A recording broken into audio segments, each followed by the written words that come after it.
Hey there, Dixon Smith, 6th graders. This is your librarian, Mrs. Pruitt, and I'm here again with another First Chapter Friday. You guys are about to continue your adventures in historical fiction with the book Out of the Dust, which is set in the 1930s. Today I'm bringing you another piece of historical fiction. It's not a novel in verse like Out of the Dust, but it is a great story. The book is called The Seventh Most Important Thing by Shelley Pearsall. This book focuses on a boy named Arthur Owens. And as the story starts, Arthur T. Owens, who's living in 1963, picks up a brick off a sidewalk and throws it at a junk man. It hits him, and Arthur ends up being charged with a crime for what he did.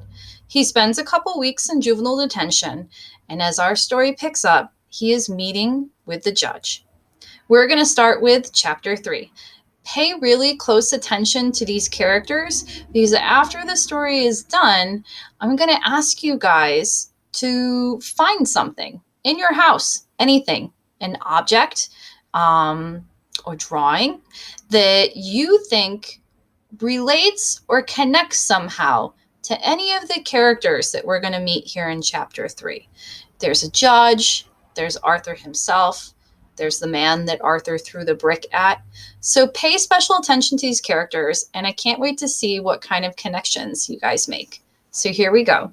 The Seventh Most Important Thing by Shelley Pearsall. Chapter 3. Judge Warner took a moment to study Arthur Owens when he reached the bench. It was his way of making the kids squirm. As the judge glared at him, Arthur tried to decide what to do with his hands and feet, which suddenly seemed to be completely useless objects. He crossed and uncrossed his arms, shifted from one foot to the other, and did his best to ignore the sickening flip-flopping in his stomach. Sweat made his undershirt stick to his back. The judge finally spoke after glancing down at the piece of paper handed to him by the bailiff. "You are Arthur Thomas Owens?" "Yes," Arthur thought he said. "I didn't hear you, young man."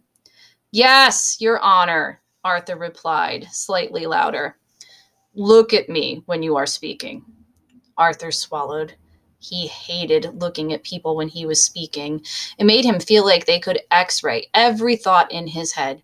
Usually he had his hair to hide behind, but that morning his mother had taken a pair of scissors to the front of it. "To make you look less guilty," she told him.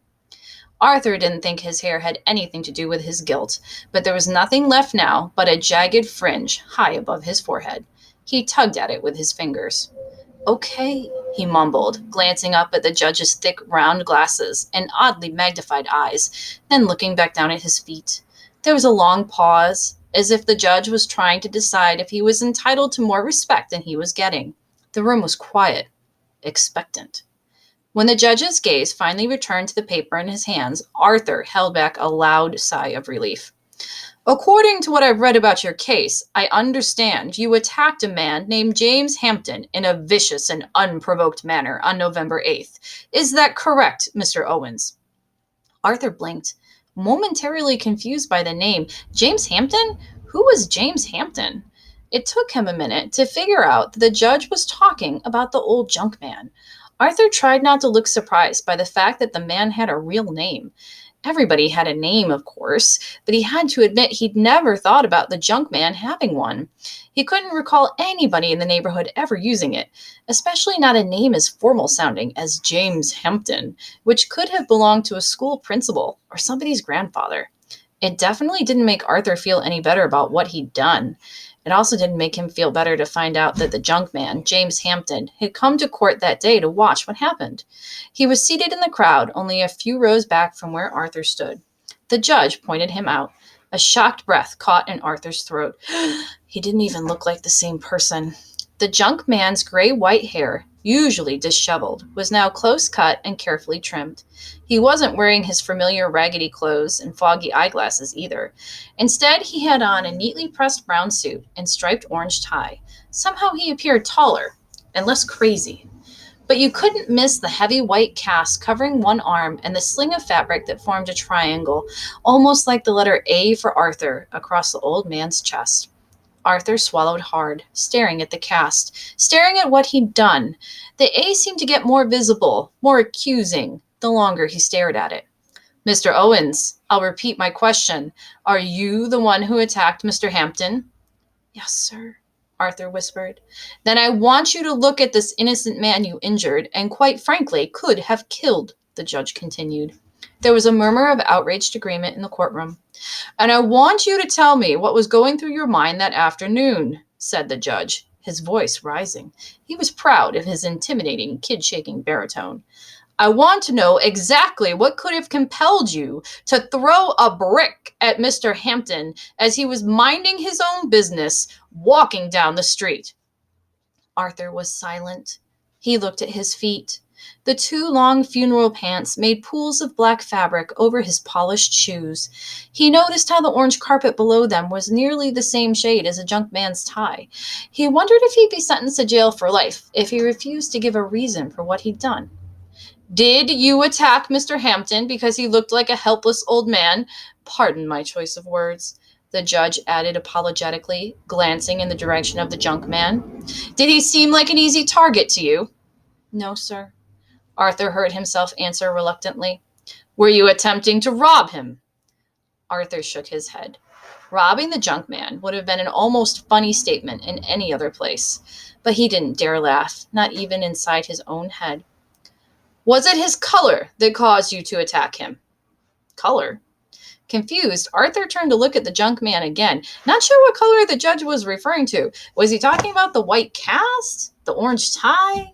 The judge grew more impatient. I am asking you, young man, and this is a very serious question. Did you throw the brick at him because he is a black man? What? Arthur's stomach gave a sickening lurch. This was a possibility he'd never thought about, never in a million years considered. He could feel his heart thudding wildly and his mind racing. The junk man wasn't a color. He was just the junk man. But the man's skin was light brown. That was a fact. And Arthur's was peeled onion white. That was a fact, too. He just never put those 2 facts together. Arthur knew people's race wasn't something you messed around with. There were marches and protests about it on television all the time, and Arthur didn't even pay much attention to the news. Could the judge truly believe he'd been trying to stir up some kind of trouble by hitting the junk man? Although he had sworn to himself that he would say nothing, and that he would never talk about what had made him so angry on that November afternoon, Arthur had no choice. His father would have wanted him to stay silent and be accused of something far worse. So Arthur licked his dry lips and spoke. Your Honor, he said, trying to keep his voice from shaking. It wasn't his color. The judge's reply was icy. Then what was it? Arthur knew the answer would sound crazy to everyone in the room.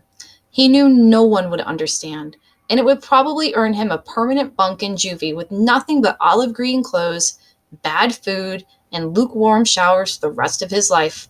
Looking down at the floor, Arthur said in a barely audible voice, It was because of his hat, Your Honor. Well, this might have seemed like a smart aleck answer to the judge, to the courtroom, and to anyone who heard it. It was, in fact, the truth. Arthur had thrown the brick because of a hat.